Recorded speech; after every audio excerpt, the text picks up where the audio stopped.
오늘 하나님 말씀 함께 나누겠는데요. 에베소서 6장 2절에서 3절입니다. 나이 드신 부모님 공경이라는 제목으로 우리가 함께 말씀을 나누겠습니다.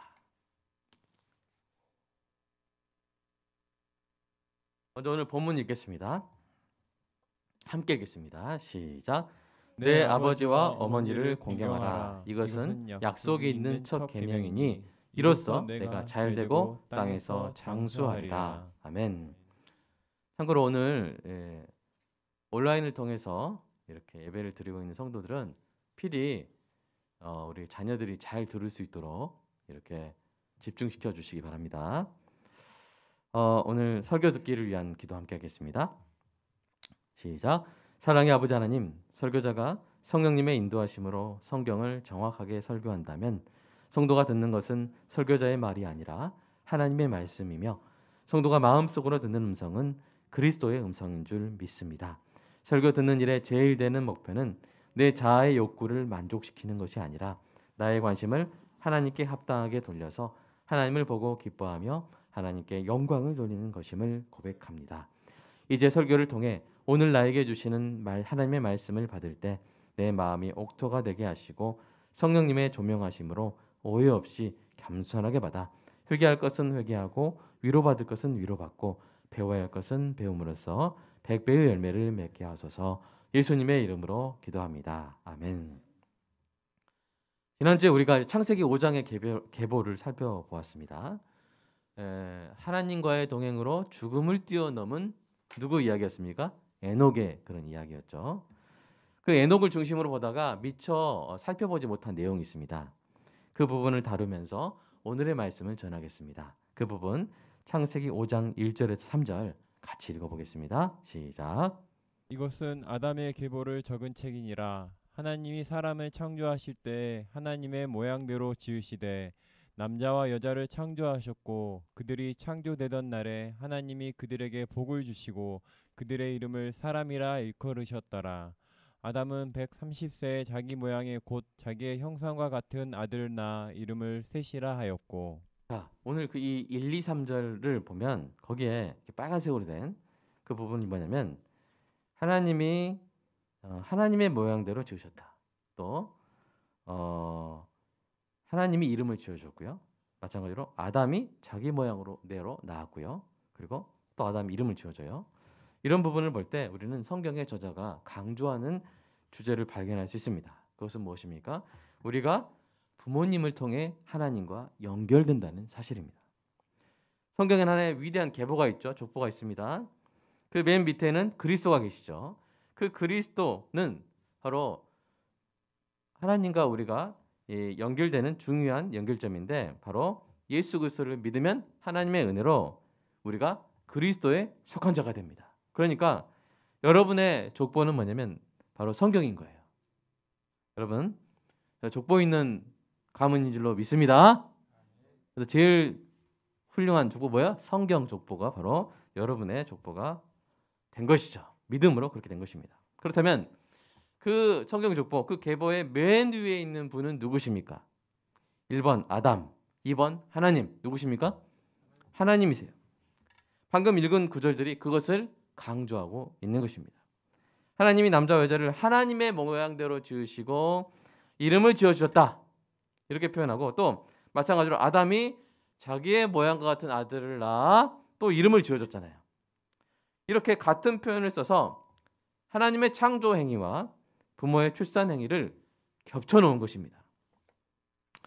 그 이유는 무엇일까요? 바로 사람의 계보를 하나님까지 이어가기 위함입니다. 즉 하나님이 모든 백성의 아버지라는 사실을 강조하기 위함입니다.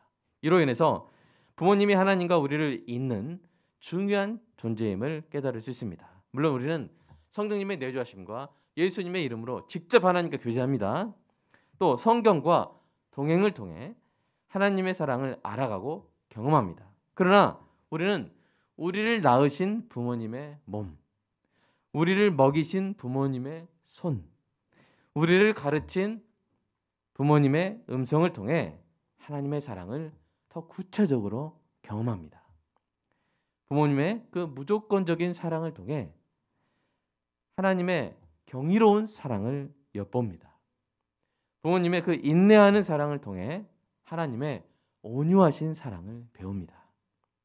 이처럼 우리는 부모님의 사랑이 아니면 도무지 알기 힘든 하나님의 속성들이 많습니다. 그러니 우리 부모님의 존재와 사랑이 우리에게 얼마나 큰 선물입니까?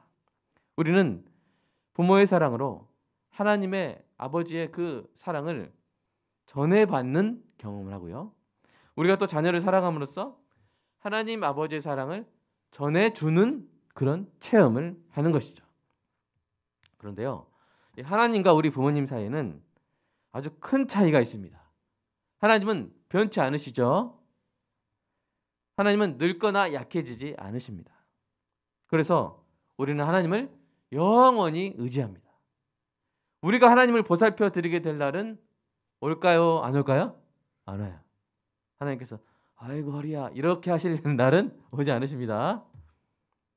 그러나 부모님은 시간이 지남에 따라서 늙고 약해집니다. 태산처럼 우리가 든든하게 의지할 수 있었던 부모님이 어느새 자녀의 도움을 받게 됩니다. 육체적으로, 정신적으로 연약해져서 자녀의 보살핌을 필요로 하게 됩니다. 어느 순간 부모님의 그 야윈 뒷모습이 보이게 되는 거죠. 이것이 서글픈 일이지만 우리가 좋게 생각해 보면 우리가 그동안 받았던 그 경이로운 사랑과 은혜에 보답할 기회이기도 합니다.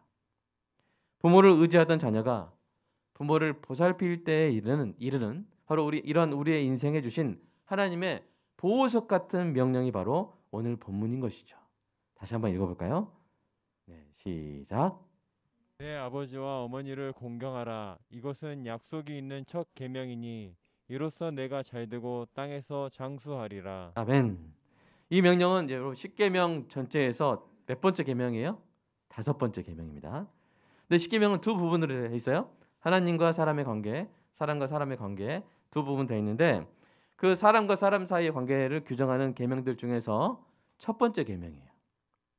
그만큼 중요한 계명이면서 이 하나님과의 관계를 규정한 부분과 맞닿아 있는 부분입니다. 다시 말해서 사람 사이의 관계에 대한 계명과 하나님과의 관계에 대한 계명을 연결하는 부분. 신자의 하나님 사랑과 이웃 사랑이 만나는 계명이 바로 부모를 공경하라는 계명입니다. 하나님 사랑은 이 부모 공경으로 딱 내려오고요. 이웃 사랑은 부모 공경으로 딱 올라가는 거예요. 그래서 부모를 공경하지 않고서는 하나님을 사랑한다고 말할 수도 없고요. 또 이웃을 사랑한다고도 말할 수 없어요. 네, 그렇게 중요한 계명입니다. 그런데 이 계명의 중요성은 부모님이 젊고 건강할 때보다 나이 들어 약해지실 때 더 커집니다. 방금 전에 말씀드린 것처럼 연약해지신 부모님을 공경함으로써 우리는 우리 옛날에 철이 없었잖아요. 예, 인정하실 분 인정하십시오. 예, 저도 정말 철이 없었는데 정말 철이 없었던 우리를 무조건적인 사랑으로 돌봐주신 그 사랑에 조금이나마 보답할 수 있기 때문입니다. 그리고 그 일을 통해서 우리가 부모님을 공경하면요, 누구를 섬기는 거냐면 우리 주님을 섬기는 거예요. 믿으시기 바랍니다. 부모님에게 부모 공경비를 드리는 것이 하나님을 섬기는 거고요. 부모님의 발을 씻겨 드리는 것이 주님의 발에 향유 옥합을 붓는 것입니다. 주님께서 그렇게 받아주신다 했어요. 마태복음에. 더 나아가 나이 드신 부모님을 공경하는 것은 여러분 내 자신을 보듬어 안는 일입니다. 부모님을 공경하는 것은 우리 자신을 보듬어 안는 일이에요. 왜냐하면 여러분 부모님 사랑을 깊게 묵상하면요, 이 땅에 불효자 아닌 자식이 없습니다. 저는 할 거 다 했고요. 저는 한치도 불효 없습니다. 저 불효자 아닙니다. 벌떡 한번 일어나 보시기 바랍니다. 네, 그럴 일 없으시겠죠? 이 땅에서 부모님과 이별하기 전에 시간을 잘 보내지 않으면 평생 가슴 저린 하울링이 계속 일어납니다.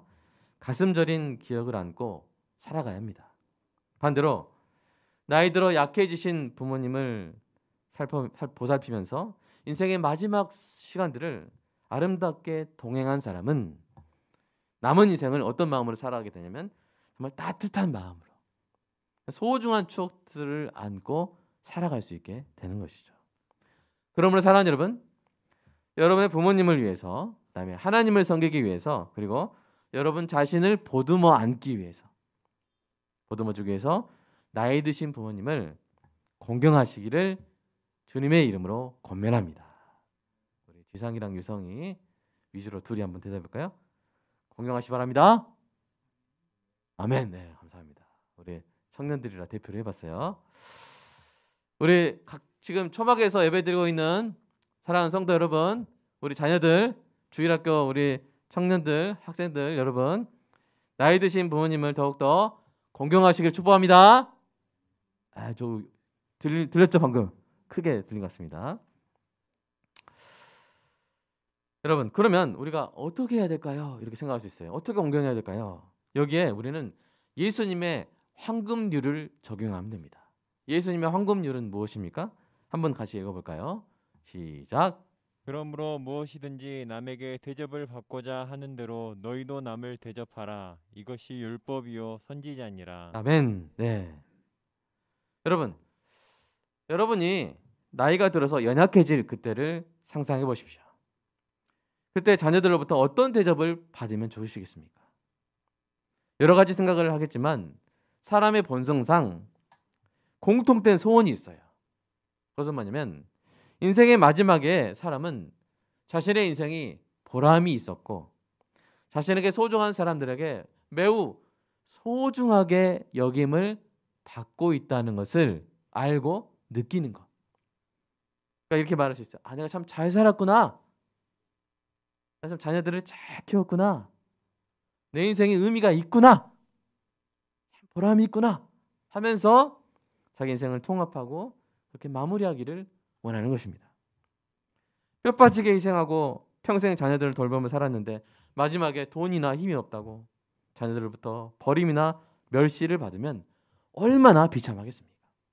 반대로 평생 사랑으로 돌본 자녀들이 여러분이 늙고 약해졌을 때 여전히 철이 들어가지고 더욱더 여러분을 존중하고 소중히 여기고 따뜻하게 보살펴 준다면 여러분 그 얼마나 아름답고 찬란한 황혼이 되겠습니까?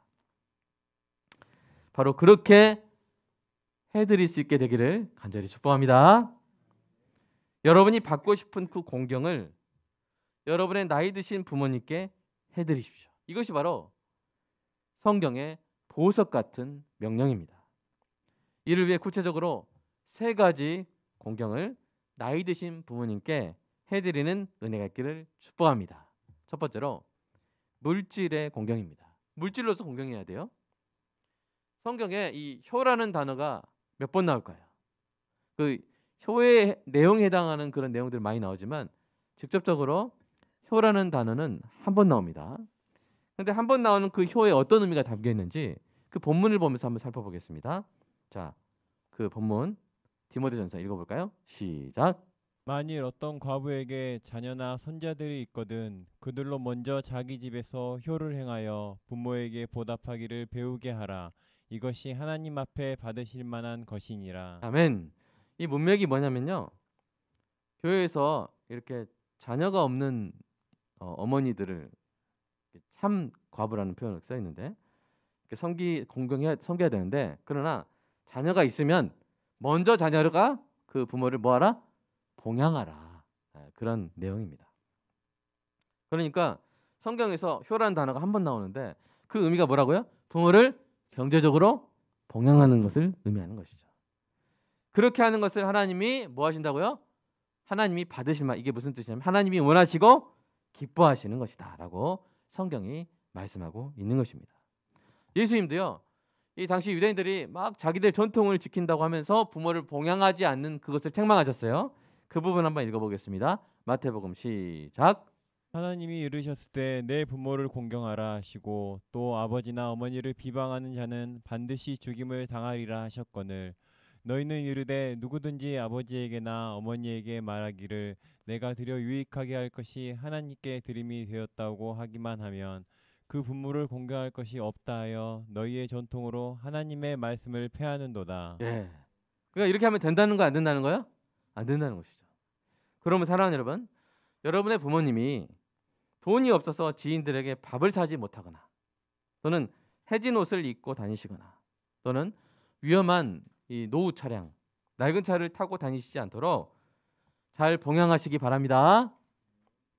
하나님께서 여러분이 그렇게 부모님을 공경할 수 있도록 봉양할 수 있도록 풍성한 물질을 채워주시기를 주님의 이름으로 축복합니다.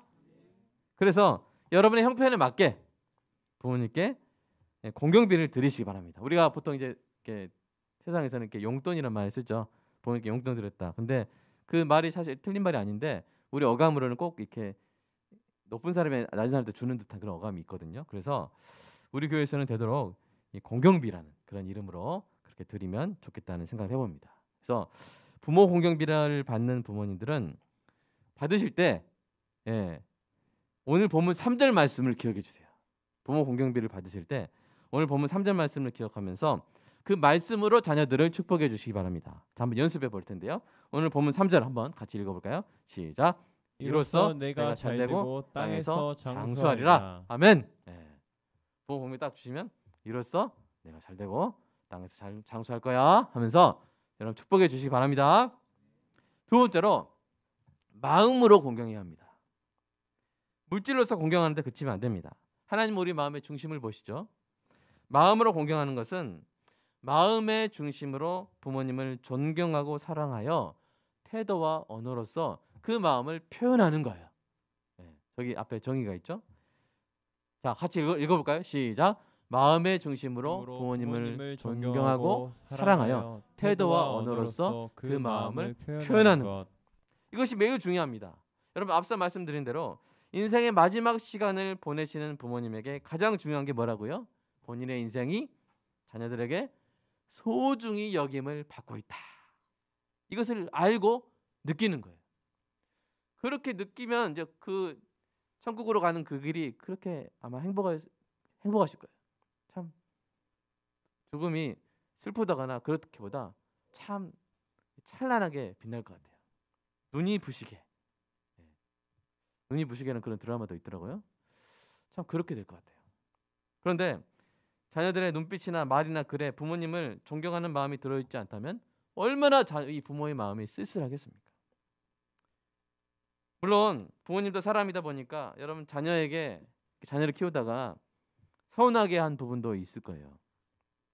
또는 자녀가 모르는 사정으로 인해 오해가 생긴 부분도 있을 것입니다. 모든 자녀들이 막 우리 부모님 완벽해요. 그런 게 아니라 몇 가지는 좀 서운한 부분이 없어요? 있어요? 있어요. 그럴 때 그거를 아주 이 좋은 분위기에서 부드러운 분위기에서 좋은 말로 공손하게 좀 풀 수 있다면 그것을 그 오랜 오해들을 또 서운함들을 좋은 상황에서 잘 푸시기를 그런 지혜가 있기를 주님의 이름으로 축복합니다.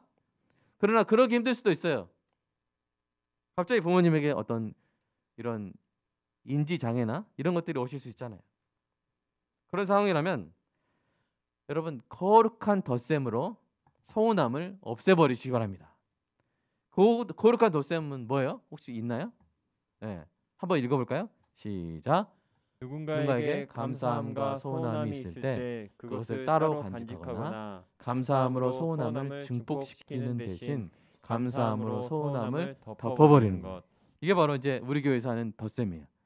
우리 교회 수학이 따로 있어요. 광염 수학이. 자, 예를 들어서 부모님에 대한 감사함을 플러스 8로 평가하고요. 서운함을 마이너스 2로 평가할 때 이 감정을 서로 따로 간직하면 어떻게 돼요? 플러스 8은 있지만 언제나 마이너스 2는 있는 거예요. 근데 사람은 감사한 거 8가지 생각해요. 주로 서운한 거 2가지 더 생각해요. 감사한 거 8가지 2시간 생각하고 서운한 거 2가지는 8시간 생각하죠. 이게 사람이에요. 그러니까 따로 간직하면 서운함은 계속 남아요. 그 서운한 마음이 있으면 부모님 대할 때 뭔가 이렇게 꺼리낌직해요. 그리고 그런데 이제 두 번째 뭐예요? 가만히 두는 것도 안 좋지만 두 번째 더 안 좋은 건 뭐냐면 곱해버리는 거예요. 그러니까 여러분 어디 뭐 트럼프 대통령이 나한테 좀 서운하게 한 게 더 서운해요? 아니면 내 부모님이 나한테 좀 이렇게 한 게 더 서운해요? 트럼프 대통령 나는 상관이 없잖아요, 그죠? 예. 나한테 잘해준 것도 없죠. 근데 나한테 잘해주던 사람이 나한테 서운하게 하면 이상해요. 그걸 곱해버리면 어떻게 돼요? 자, 플러스 8 곱하기 마이너스 2는 뭐예요? 마이너스 16이 돼버려요. 나랑 상관없는 사람, 나한테 잘해준 것도 없는 사람이 서운하게 하면 그런갑다 해요. 근데 나한테 평소에 잘해주던 사람이 나한테 서운하게 해버리면 그건 증폭이 돼버려요. 증폭이 돼버려요. 너 그렇게 하는 것이 아니죠. 그렇게 하면 안 돼요. 어떻게 해야 돼요? 거룩한 덧셈을 해야 돼요. 플러스 8하고 마이너스 1을 뭐 해버려야 돼요? 보태버리시기 바랍니다. 더해버리시기 바랍니다. 그럼 뭐가 돼요? 플러스 6이 되잖아요. 서운함이 어떻게 돼요? 사라져버리는 것이죠. 그것이 바로 거룩한 덧셈입니다. 사랑하는 여러분, 우리를 낳아주시고 길러주신 그 큰 은혜에 감사하면서 거룩한 덧셈으로 서운함을 덮어버리는 은혜가 있기를 주님의 이름으로 축복합니다. 그래서 마음의 중심부터 서운함이 딱 사라지고 우리 아버지 너무 사랑하고 우리 어머니 너무 존경하고 이 마음만 이렇게 있을 때 저절로 마음의 공경이 되는 거예요. 막 꾸며서가 아니라. 아시겠죠? 마음속 깊이 부모님을 존경하고 사랑하는 마음이 충만해지는 마음의 공경을 하게 되시기를 주님의 이름으로 축복합니다. 그리고 그것을 막 표현하는 거죠. 부모님 기쁘시게 해드리고 인생을 그 부모님의 인생 보람 있는 인생으로 만들어드리는 그런 태도, 그런 언어로서 부모님을 행복하게 해드리는 것이죠. 마지막으로 세 번째, 동행으로 공경해야 합니다. 이 동행은 뭐예요? 같이 있는 거예요. 이것이 어쩌면 가장 어려운 공경입니다. 가장 어려워요. 돈은 공경비는 핸드폰으로 보내면 되죠. 마음도 어느 정도까지는 핸드폰으로 표현할 수 있어요. 멀리서 원격으로. 그러나 동행은 뭐예요? 동행은 우리 인생의 속도를 줄이거나 멈춰야 돼요. 왜요? 동행은 서로 속도를 맞추는 거죠. 두 사람이 같이 가려면 서로 속도가 다르면 같이 동행할 수 있어요, 없어요? 하늘아, 이 물리의 법칙상 그게 가능할까? 안 되겠죠. 어떤 180으로 가는데 어떤 사람은 10km로 가면 동행이 안 돼요. 그런데 나이 드신 부모님은 빨라요, 느려요? 하루의 시간이 느려요. 속도가 느려요. 우리는 빨라요. 여러 가지 일을 많이 하려고 그러고 그래요. 그럼 동행이 안 돼요. 답답해요, 옆에 있으면. 그래도 여러분 부모님과 함께하는 시간을 마련하는 것이 중요합니다.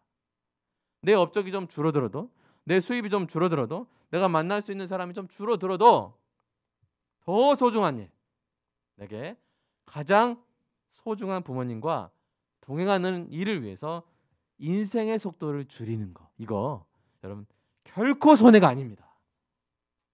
결코 손해 아닙니다. 오히려 오늘 본문에서 약속된 복을 받을 유익한 일입니다. 다시 한번 해볼까요? 3절 시작. 이로써 내가 잘되고 땅에서 장수하리라. 아멘. 여러분 생각해 보십시오. 우리 부모님은 그 한창 때 그 시간을 우리에게 쏟아 부으셨어요. 잠들지 못하는 나를 안고 온 밤을 지새웠습니다.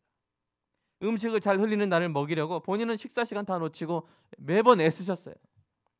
내가 졸려서 짜증낼 때, 열지 못하는 이 도어락을 스스로 열겠다고 고집 부릴 때 20분, 30분, 40분 기다려주셨어요. 물론 그렇지 못한 순간도 있었겠지만 그럴 때는 오히려 괴로워하면서 내가 자녀를 위해서 더 자주 멈춰야겠다. 그렇게 다짐을 하신 분들이 바로 우리 부모님들입니다. 이제 우리가 부모님의 속도에 맞춰드릴 차례가 되었습니다. 하나님의 약속을 믿고 부모님을 사랑하는 마음으로 여러분 용기를 내십시오. 속도를 세게 내는데도 용기가 필요하지만요, 때로는 속도를 줄이는데도 어쩌면 더 큰 용기가 필요해요. 느린 속도로 부모님과 동행하면서 여러분의 인생을 보듬어 보시기 바랍니다. 여러분을 그토록 사랑한 부모님의 거친 발을 씻으면서 여러분이 얼마나 귀한 섬김을 받은 존재인지 되돌아보시기 바랍니다. 여러분을 업어 키운 부모님의 어깨를 주무르면서 여러분이 얼마나 특별한 사랑을 받은 존재인지 느껴보시기 바랍니다. 사랑하는 부모님과 함께했던 소중한 추억을 되새기며 그때 그 집으로, 그 동산으로, 그 시절로 돌아가 보시기 바랍니다. 그러한 순간들이 인생의 가장 달콤한 순간들 아니겠습니까? 나이 드신 부모님과의 동행을 즐기십시오. 뭐라고요? 나이 드신 부모님과의 동행을 즐기십시오. 그것이 부모 공경의 가장 아름다운 부분입니다. 여러분, 시골길을 이렇게 운전하다 보면요, 가끔 길가에 서 있는 특별한 표지판을 마주칠 때가 있어요. 그래서 뭐라고 써 있냐면 한국의 아름다운 길, 이렇게, 아니 이게 좀 너무 일찍 나왔습니다. 한국의 아름다운 길, 이런 표지판이 딱 써 있을 때 있어요. 그런 표지판을 보게 되면 제가 은근히 기대가 됩니다. 왜냐하면 그런 길을 이렇게 운전하는 것은 그냥 운전이 아니고 뭐가 돼요? 드라이브가 되잖아요, 그죠? 이상해요. 그 한글 영어로 바꿨을 뿐인데 그냥 운전이 아니라 뭐가 돼요? 드라이브가 돼요. 한국의 아름다운 길 가면. 근데 우리네 인생에도 그런 아름다운 길들이 있습니다. 그중 하나가 뭐예요? 바로 나이 드신 부모를 공경하는 길입니다. 그리고 오늘 본문의 말씀이 바로 그런 특별한 표지판이죠. 이제 보이세요? 인생의 아름다운 길이 있는데 뭐예요? 나이 드신 부모와의 동행길. 여러분, 혹시 그 길에 이미 들어선 분이 있습니까? 그 길의 의미와 행복이 새롭게 보이는 은혜가 있기를 주님의 이름으로 축복합니다. 또는 이 표지판이 다가오는, 저기 있구나 하면서 이 표지판이 다가오는 것이 보이는 분이 있습니까? 그 길에 들어설 때 속도를 줄이십시오. 여러분, 벚꽃이 막 펴있는 그 한국의 아름다운 길, 딱 표지판이 있는 그 길을, 우리나라에서 제일 아름다운 길을 딱 보고 표지판 보고 갑자기 180 막 받는 사람 있어요? 예? 있어요, 없어요? 별로 없겠죠. 바쁘지 않는. 오히려 속도를 딱 줄이죠. 그러면서 딱 음미하지 않습니까? 그런 것처럼 인생의 아름다운 길에서도 우리는 속도를 늦추는 법입니다. 속도를 늦추고 부모님의 황혼을 아름답게 해주십시오. 그것이 우리가 잘 되는 길입니다. 인생이 잘 되는 게 뭐예요? 잘 먹고 잘 사는 게 아니라 뭐예요? 인생의 의미가 채워지는 것이 잘 되는 것이죠. 우리의 인생을 아름다운 의미들로 채우는 길이 될 줄로 믿습니다. 이 시간 함께 기도했으면 좋겠습니다.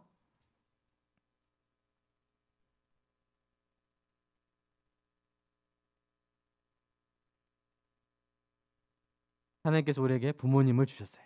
그것은 정말 놀라운 선물이에요. 우리 그 부모님의 사랑을 통해서 하나님의 사랑이 어떤지 배웁니다.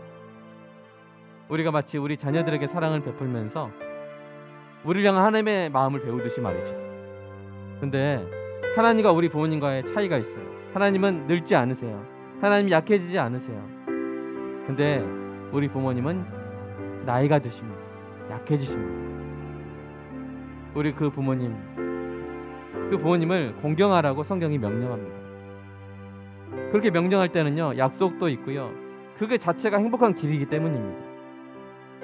오늘 이 말씀을 붙들어서 우리가 물질로서, 마음으로서 동행해 드림으로써 우리 부모님이 내가 참 잘 살았구나, 내 인생은 너무 행복한 인생이구나, 아름다운 인생이구나, 그렇게 생의 마지막을 통과하시고 이 땅에서의 짧은 이별이 끝났을 때 천국에서 다시 만나서 행복하게 영원히 함께 살아가는 은혜가 있을 줄로 믿습니다. 여러분, 아름다운 길 앞에서 우리가 속도를 줄이는 것처럼 정말 나이 드신 부모님과 동행하는 이 길, 우리 인생의 정말 아름다운 길이니까요, 이 길에서 우리가 부모님을 행복하게 해드리고 부모님과 동행하면서 저와 여러분의 인생이 성경이 허락한 약속을 다 누리는 은혜가 있게 해달라고 시간 함께 기도하겠습니다. 사랑의 아버지 하나님, 나이 드신 부모님께 물질의 공경을 할 수 있는 지혜와 물질을 허락하여 주시옵소서. 또 부모님께 서운한 것이 있다면 다 풀리고 존경과 사랑의 마음을 언어와 태도로 잘 표현할 수 있게 하여 주시옵소서. 나이 드신 부모님과 속도를 맞추는 동행의 진정한 가치를 알아서 아름다운 의미로 인생을 채울 기회를 붙잡게 하여 주시옵소서. 하나님, 우리에게 이 명령을 주신 것이 하나님의 은혜인 줄로 믿습니다. 하나님의 명령에는 반드시 약속된 축복이 있고 그렇게 사는 것이 복된 길이며 그렇게 하는 것이 우리의 인생을 의미로 채우는 아름다운 지혜임을 우리가 깨닫게 하여 주시옵소서. 주님, 사랑하는 우리 부모, 사랑하는 우리 아버지, 어머니, 아버지 하나님, 나이가 들어서 약해지시고 병이 들어서 힘들고 어려운 순간들이 많습니다. 하나님, 하루를 살아가는 것이, 하루를 서 있고 앉아 있고 버텨내는 것이 어려운 그런 나이가 옵니다. 하나님, 그럴 때 너무나 약하고 너무나 아프기 때문에 인생을 돌아볼 때 고통스러운 기억들이 떠오를 수 있지만, 그러나 그럴 때 우리가 하나님의 말씀에 순종하여 그 부모님을 물질로 공경하고 마음으로 공경하고 동행함으로 공경할 때 하나님 그 인생을 아름답게 통합할 수 있는 은혜가 주님 있을 줄로 믿습니다. 하나님, 이 보석 같은 명령을 우리를 위해서라도, 우리 자신을 보듬어 주기 위해서라도 잘 지키게 하시고 이 명령에 약속된 그 복을 다 누리는 우리 성도들 되게 하여 주시옵소서. 사랑하는 우리 아버지, 어머니, 아버지 하나님, 건강을 허락하여 주시고 다시 회복하게 하여 주시고 다시 일어나게, 다시 걸을 수 있도록, 다시 나갈 수 있도록, 다시 산책할 수 있도록 아버지 그 몸을 회복시켜 주시는 주님 은혜가 있게 하여 주시옵소서. 우리 어른 귀한 자녀들이 우리 부모들의 그런 부모 공경을 보고 또 나중에 우리 귀한 성도님들이 그런 부모 공경을 받게 되는 은혜도 허락하여 주시옵소서. 정말 내가 잘 살았다고, 정말 내가 자녀 자녀 복이 많다고 하나님께서 나에게 너무나 귀한 자녀들을 허락하셨다고 하나님의 은혜를 헤아려 보면서 생의 마지막을 그 길을 갈 수 있는 주님, 그 행복을 우리 부모님들에게 허락하여 주시고 그렇게 공경할 수 있도록 우리에게 지혜를 주시고 성령을 부어주시고 물질을 채워주시고 우리에게 시간을 허락하여 주시고 하나님, 우리 인생을 의미로 채울 수 있는, 아름다운 의미대로 채울 수 있는 그런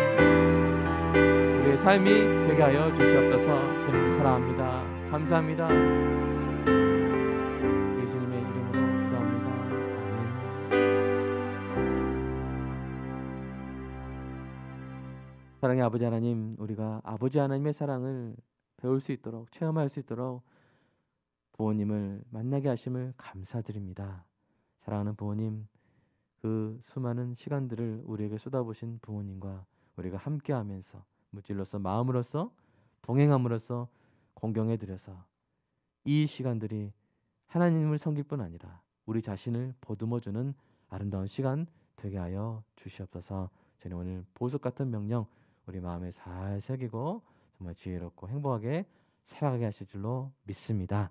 주님, 주님께서 주신 모든 것 주님의 것이라는 고백으로 11조와 감사헌금, 주일헌금 주님께 드렸습니다. 주님 받아주시고 성도의 삶 가운데 우리가 채울 수 없었던 것 주님께서 채워주시고 우리가 지킬 수 없었던 것 주님께서 지켜주시고